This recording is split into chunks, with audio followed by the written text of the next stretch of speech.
Well,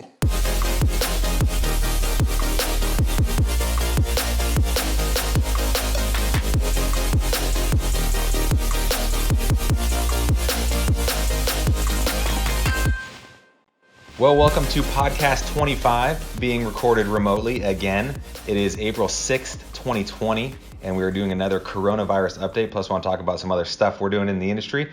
David, before we get started, what has been the best and worst parts of being stuck at home? Well, the best part has actually been, I've been really encouraged by our team and their ability to quickly transition from one environment to the other. So that's been best. It's also been fun to do a lot of exercise with our children. And I have two boys, so I'm being facetious calling them children. They are children at times, but no, most of the time they're great. And so just trying to exercise outside has been fun. And worst part, I don't like to focus on the worst part, but probably just feeling like we're not really stuck at home, but feeling like that. We can go outside and at least like run and stuff like that. But that's probably been the hardest thing. What about you? Yeah, similar to you. I have three boys, so I'm going to one-up you there. And we have been doing a lot of exercises at home. We're trying to get them into a schedule.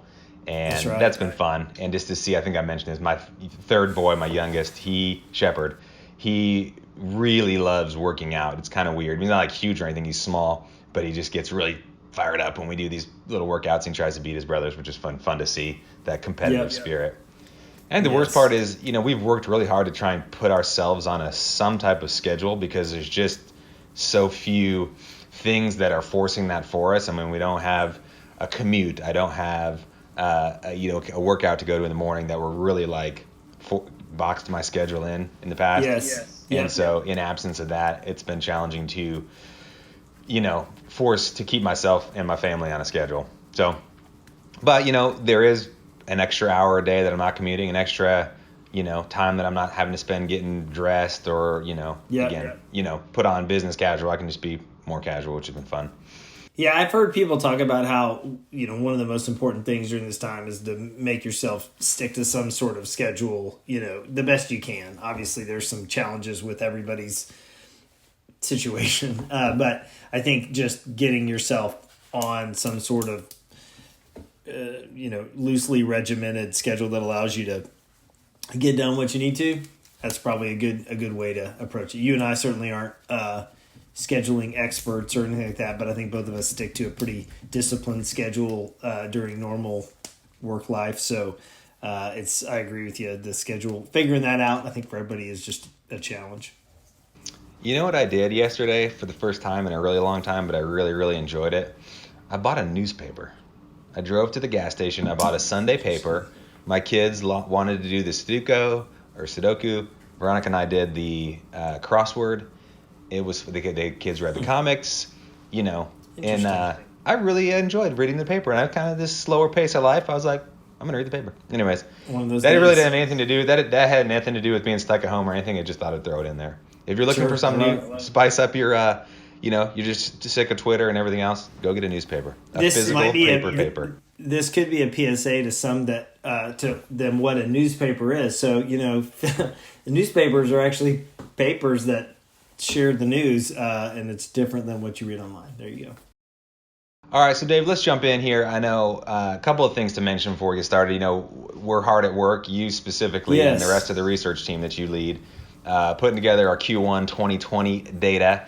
But that really, it's been a little bit fortuitous of timing because, you're out there talking to all these data center operators, brokers, users, figuring out, just from like the normal stuff we report on, but it's been a good opportunity for you to check in and say, hey, what has been the impact of this coronavirus? And so I think it's great, and it's given us a great opportunity you're, I think, uniquely positioned to report on that.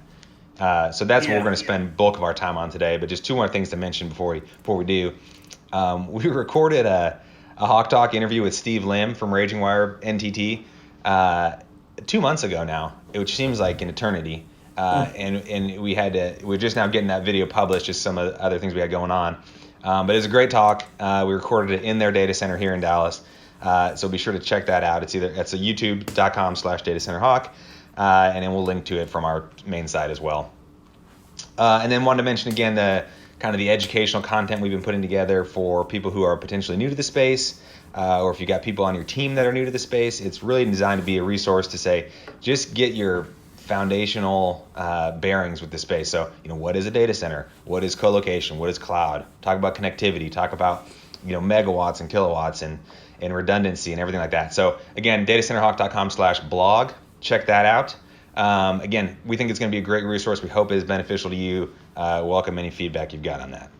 Yeah, and I think that's such a great a resource for, as you mentioned, people that are starting out in the space.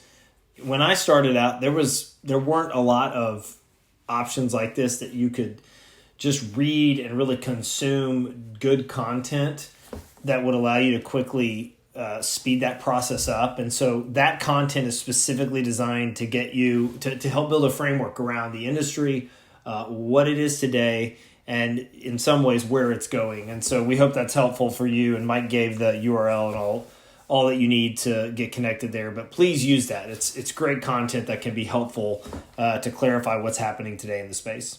So, to the main topic here, how is coronavirus impacting? So we did talk about this a little bit last podcast, but as most people know, things are changing extremely rapidly. So we thought it'd be, helpful to put out another one.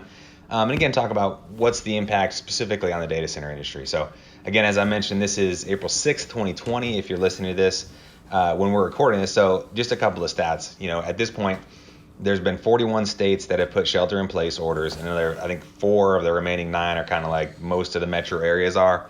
There's a couple of states that haven't done anything, but it's northern, midwestern, like small population centers. Still, they probably will at some point. Not to pontificate too much, but Dallas, where we are in shelter-in-place through April 30th, and I think that's going to be pretty similar for some of the other large metro areas. Just a quick tally in the U.S., there have been over 300,000 cases reported at this time and 7,600 deaths. And I looked at, there's kind of one of the more popular models that I see linked a lot on, social media, has this thing, like the overall peak arc of this going through April 14th, at which point in time the kind of deaths per day or cases per day will start to tail off. So that's kind of what the status is as of today. And I want to just talk about a couple, some of the reporting that's come out around, just the spike in network traffic as we start to kind of think about what the impact is on data center industry. So I just want to talk about some of the statistics we've seen, as it relates to our space, or will relate to our space. Zoom, which we're recording on now, it says they went from 10 million maximum daily users in December of 2019 to 200 million in March. Oh, and I think as we record this podcast, my kids are in the kitchen on their school iPads doing Zoom calls with their teachers. So no surprise there. There was that widely circulated article from Microsoft that said they saw a 775% increase.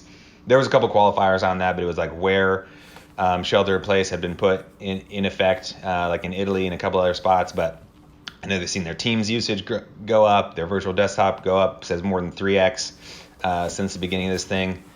I saw Google is up 25 times traffic on their Google Meet platform, which I'm not familiar with, but it's like their Zoom competitor. So anyways, those are just some of the statistics we're hearing. So all that, very, very long intro. This is a Bob Sturm length question for you, David. So, again, you've been out there talking to, dozens of folks in the industry, guys that are industry leaders from the largest data center companies in the world. What are they saying? What do they think the impact is going to be, ongoing of this coronavirus? Yeah, and one of the reasons we're talking about this again today, obviously, it's a huge topic, and it's one that we feel like the industry certainly is paying very close attention to because it's impacting everyone everywhere. This is not a localized event that's just impacting a city or a state. It's impacting everyone. So. And the details are changing consistently. So Mike mentioned, as we wake up in a new world almost every day, people are having to companies are having to quickly make decisions based off of the information that they are getting and how they're interpreting that information. So, first of all, I just wanted to give a couple of comments around that, and then also talk about where I today see the data center operator community focused on, what they're focused on, and then also the user community, and maybe what some of the opportunities and challenges are with each different group, because I think that's a big part of where we are today and where we will be moving forward. And so that's where I want to focus. First of all is the COVID-19 impact to the data center provider community. It is very clear. I mean, Mike just gave a number of stats to, that identify how the world is running off the data center industry right now. It traditionally does anyway, but when you see a situation like we've, all been thrust into, whether we wanted to or not, it's really clear that the infrastructure that a lot of these companies have spent time, strategizing about, putting in certain geographies to help their company in certain situations, all of that work is, they're seeing the benefit of that today. And so it's very clear that the industry is as active today as it's ever been. Obviously, there's not a lot of industries that are like that today. I mean, there's some, and we talked about it earlier on a company call, there's some industries that have been absolutely shut down by this thing. So that's one thing about this that's very unique to the data center space right now is just kind of reconciling that. And it's certainly not something anyone is excited about as it relates to other industries shutting down, but it is creating some opportunities in this space, which is a bit of a unique situation to be in. And I would just like to say, I think that I've been really impressed by the way that the data center operator community has handled the challenges that have come from this. And where I see some of the challenges presenting themselves as it relates to data center, if you're a data center provider and you own data center assets in different areas, really the impact that it has on you really depends on, number one, how many customers you have, number two, how many facilities you have, and number three, where they're located. And that's a big part of like what we've seen today. Those that have massive portfolios, massive customer lists, they have to deal with challenges at that large scale level, which is, how do we correctly interpret some of these stay-at-home orders or shelter-in-place orders that have been placed, and what does that really mean? Are we an essential business? So can we really operate these facilities with people because the government has deemed, the data center industry to be essential, and not just this country's government, but other countries' governments across the world. And so that interpretation that's happening as it relates to the data center operator communicating the interpretation that's come out, the data center, the user communicating the interpretation, the contractors, all these different people, that's been a really big part of this process. And for the most part, I think the data center operator community has done well within that. On the smaller side, if you're a smaller data center operator, it seems to be more around, cash conservation. If you're speculatively working on projects in certain markets, maybe you put a quick pause on those for the time being to really see how this plays out, because their overall portfolio of customers, could be more impacted than a company that has thousands and thousands of customers. So those are some of the things that we've seen play out. But from an operations standpoint, the operational staff right now seems to be on site. There's where there's needed, there's been cleaning. So in certain situations where there's been, a customer or a worker that's gotten sick, they've been able to go in, clean the sites. And I think a big part of this is just the communication. Mike, we talk about it, just how important communication is. And like never before in this day, like you just have to be clearly communicating with, number one, people that work for you and are part of your team, and then your customer base. Another area that I've seen, I think everybody has questions about, is the supply chain and how this impacts labor. Because there's some very large projects that are taking place currently in the space, and I think it's had its biggest impact like quickly on just labor. And it's, hey, are the people that were signed up to do this project for us, are they going to be able to be here? Are these companies going to be solvent, and can they get the jobs done that we need to from a construction standpoint, from a sub standpoint, all the electrical work that has to be done on these data center projects. So that certainly is at the forefront. I think there's been some issues with that, but for the most part, it's been, it's been, I think, a positive. I think the supply chain is maybe a long-term impact of what's happening today. So, let's say in the next few months that things turn around and we get back to maybe what seems to be normal. And again, when I say normal now, I don't know what that will be in a month or two or how that will feel, but back to where business feels like we can freely move. There's going to probably be some supply chain issues. So if you're a data center user and you use massive amounts of space, one of the things I think we will see is those users thinking to themselves, hey, if it's harder to get capacity online right now, 3 months from now, 6 months from now, than it was, back a year or two ago, well, I really need to be thoughtful in how much I take down, because I don't want to be in a position in 12 months from now where my infrastructure can't serve the business. And so I think those are some of the things today that the data center operator community is working with, and will continue to moving forward. This isn't like this stuff is done today, but that's some of the stuff I'm hearing today with the data center operators. Yeah, and we talked about some of the things that are really going to drive usage up. It is possible, though, that some of these companies are going to have a reduction in usage. Is that something that the operators are prepared to deal with as far as, renegotiation of contracts, or making some provision for, a segment or sector of their customer base that's in kind of distress or under duress financially? Yeah, sure. So in every lease, there is a clause that is highlighted as the force majeure clause. So a lot of people just skip over this because they don't realize maybe what it means, or they don't think anything like this could ever happen. But basically, this is a clause in most leases that addresses situations like this where, these are events essentially out of people's control. So the exact definition is, refers to the occurrence of an event which is outside the reasonable control of a party and which prevents that party from performing its obligations under a contract. So let me give you an example. Let's say I'm an airline, company, and I have a deployment with a data center operator. Well, the reality is, like, if your business is not performing at the level that at which it was, perhaps there's a chance that you can't pay because your business is not performing. And so there's certain situations where you would work around challenges like that, and so I think that's one of those clauses that now will be paid a lot more attention to in the future.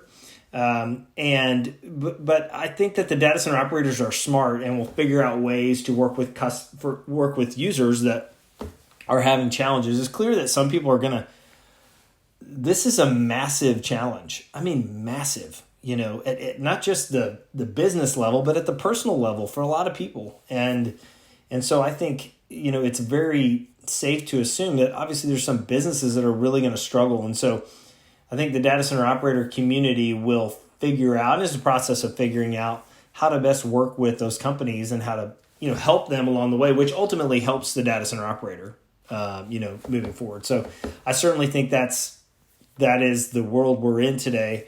But the good news about our space is, and we've talked about this, but the industry as a whole was having a very solid first quarter before this happened. So it's going to be a pretty decent first quarter for the data center space, certainly in the U.S. We're seeing good signs in Europe and in other international markets. So, overall, there's going to be some challenges that come for data center operators, but I would think for the most part, they've got to feel decent about the shape that the industry is in, given what's happening across the world. Yeah. Any other commentary on, pre-COVID, I'll call it? What was kind of the defining trends of Q1? Obviously, we're talking about that in more detail with all of our insight stuff. But what were some of the key things you were seeing from Q1 prior to COVID hitting? Yeah, certainly. I mean, just a couple things off the top of my head. I mean, number one, increased international demand in the U.S. So companies outside the U.S. looking to grow here. We've seen that tick up, which I think is a good sign. Most of the time, we've seen large users in the U.S., move to other, or, look to grow in other areas across the world, that's really boosted up the demand. But we saw some of that in the first quarter in the U.S. Or North America. That was a good sign. Secondly, we certainly have seen growth in Europe, and in the major markets there. That will continue to be a story in 2020 and how those markets grow. And I think that the question will be, how does this impact the enterprise sector? That traditionally has been shrinking a bit in the data center space, and those signs were decent in 1Q, but certainly that will be impacted in the second quarter as it relates to, if you are some of those business that we talked about, how do you move forward based on the unknown? That's one of the biggest, and let me just pontificate a little bit, but that's one of the biggest challenges with this is, as a data center user, you already have to make decisions on what is unknown.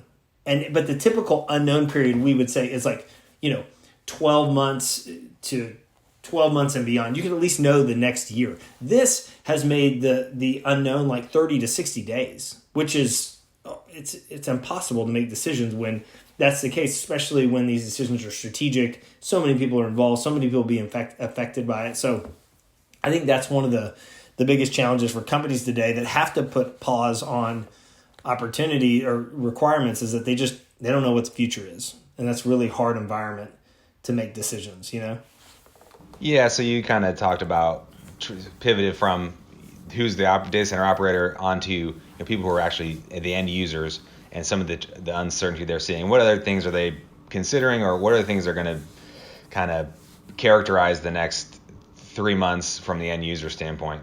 Yeah, one of my colleagues in London last week made a really good comment on just the industry and the data center user side of things and some of the challenges that they're having, and also some of the opportunities. A lot of companies have put together digital transformation projects. So ideally over the next 6 months, 12 months, 3 years, 5 years, we are going to transform our infrastructure to support us from a cloud standpoint, support us from a hybrid side of things, to be more mature. And that process, because of outside events, has gotten put thrust upon them, whether they want to deal with it or not. And so for some companies, this is actually going to maybe push them to get more mature faster, and just outside of their control, which is a good thing probably for the company and most likely for the data center industry as well. And I think that will just be really interesting to watch. To simplify it, if you think about as a user how this either it hurts their business or helps their business, that's probably the way to think about it from an infrastructure standpoint on the data center side of things. And, Mike, you gave all the stats you did before on companies that have seen, surging growth because of certain situations that this event has created. And I think that will, translate into increased infrastructure usage. There's also the supply chain challenge that I talked about, and companies that want to make sure, hey, a year from now, I have to know that I will be able to access 5 megawatts of compute, or 10 megawatts of storage, or whatever that is. Those are some large numbers, but there's some companies that have those needs. There's also some smaller companies that have to figure out how to move forward with this unknown challenge. And that's probably the world that is the hardest right now, which is you just don't know the future. And when you don't know the future, it's really hard to make decisions, or when you can't put a framework around what you think the future is going to be, because these projects, as you know, Mike, are so capital intensive. They're so strategic, and they just involve so many parts of an organization to do well. In order to really pull the trigger on a lot of this stuff, you have to have as good of a framework as you can of what the future is going to hold. So those are some of the things from a user perspective that I think they're thinking about today. Yeah, let me get your thoughts on this. We talk about, hypothetically, right? You had the Zoom stat of in December they were doing 10 million users. Now they're doing 200. Obviously it's going to spike demand. Are they able to ramp up capacity like that with the assumption that, in 6 months they may be back down to 10? Yeah. You know what I mean? Like, how is that? How does the provider respond to those cyclical demands? Yep. So I'm going to take you back to 2008 and 2009 because I think you've got it's different, but in a way it's similar to something that happened in the data center space. I always say in 2008 and 2009, if you follow our content and our the great content we put out, you would remember that was the time really that wholesale co-location really started. Which, to set the scene, you had people in the industry that traditionally owned and operated and wanted to control their own IT infrastructure. So what they did is they said, you know what, I will spend my own money up front, $20 million, $25 million, $50 million. I will build my own data center facility. I will put this in office space that I own, corporate office space, regional headquarters, whatever it might be. In 2008, the economy went really bad. We entered into the Great Recession. And so what that created was companies that did not have the capital to do that, but they still had IT infrastructure projects that had to move forward. So what they did was they, instead of spending all that money on the front end, from a capital perspective, they put those into operating leases with companies like, Digital Realty and CyrusOne and QTS and Equinix and publicly traded data center operators. And over time, they found that model really made more sense than it did to go back to what they were doing before. So when they had the opportunity then down the road to go, I want to do this myself, they said, you know what? I think what we've got now works a little better. And that really grew the wholesale co-location industry. It's why we are where we are today, is because of what happened. So if I take that same idea and plug it into today, will there be companies that decide to meet in person and in the office instead of on Zoom? Absolutely, sure. Will that traffic go down? Sure. But what it's done is it's exposed a number of new use cases to this type of technology. I'll give you a good example. I have there's 4 boys in my family, so I'm one of 4 brothers. And, 3 nights ago, we all jumped on a Zoom call as a family with all of our kids and everything like that. It was chaos, but it was really fun to see. I have a brother who lives in New York, a brother who lives in North Carolina, 2 of us live in Dallas. And it was really fun to see everyone and catch up. And so we'll probably continue to do that regardless of whether, we're stuck in our homes or not. And so that's a very small example, but there's things like that will take place that some people would never use technology for. Businesses as well. There will be some companies that maybe have always worked in an office that go, you know what, just work remotely, and we will use video conferencing or video streaming as our way to connect. So I think it's important to weigh both of those things when thinking about, companies. Will they see this crazy surge in the future? Probably not. But will some of that stick around? Most likely. Yeah. We'll continue to keep an eye on that, specifically on the capacity side. Anything else to add before we wrap it up? No, just this.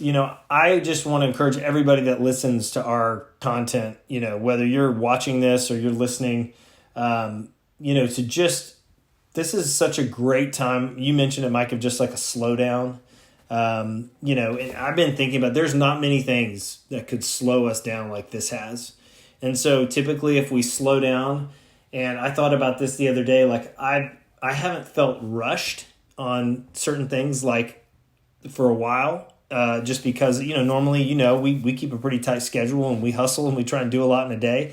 And it's not like we're not trying to do that now, but the rhythm has changed a bit. And I just think it's a good time in these moments to just kind of take a step back, deep breath. If you're healthy and you're in a position to just be able to think through where things are, areas to grow in, people to encourage. There's a lot of people that need encouragement right now. I mean, there's people that just, friends that typically you might see, but you haven't seen in a while, family members, whatever it might be, man. I wanted to be somebody that is encouraging to others and hopefully is reaching out to try and encourage people on our street, people in our neighborhood, friends of ours that we know. And so, again, I'm not trying to get preachy here, but I just want to say if you listen to our content, that would be something I would just encourage you in as, man, call somebody, send somebody a text, tell them you're thinking about them, how you can be helpful to them. If you're a person of faith, how you can be praying for them. I just think that's a really important thing to do in a time like this. And it's so easy to not do those things, when you're not forced to do them by virtue of being in an office with somebody, or showing up at church, or walking down the street with somebody. So I think that's a good encouragement, and something we can all take to heart, continue to do more of, and again, get through this together, and hopefully stronger than we were before. And I would just say stay close to what we're doing. We've got a ton of stuff coming. Mike mentioned our first quarter data is quickly on its way, so we'll have a good read of what happened historically in North America and Europe. We've got we're going to start doing some virtual HawkTalks pretty soon, so we'll have some really fun interviews coming at you, maybe a different backdrop, maybe not. I don't know. You'll have to just stick around and see. So we've got some fun stuff headed your way, so just stay tuned. Yeah, stay tuned. Thanks for listening. It was, again, we're going to track this as it continues to develop, and probably put out, I would imagine, another handful of these kind of Corona-focused podcasts, but also want to stick to our normal content schedule and talking about what happened in Q1 when we get that stuff finalized. So stick around. We'll see you guys next time.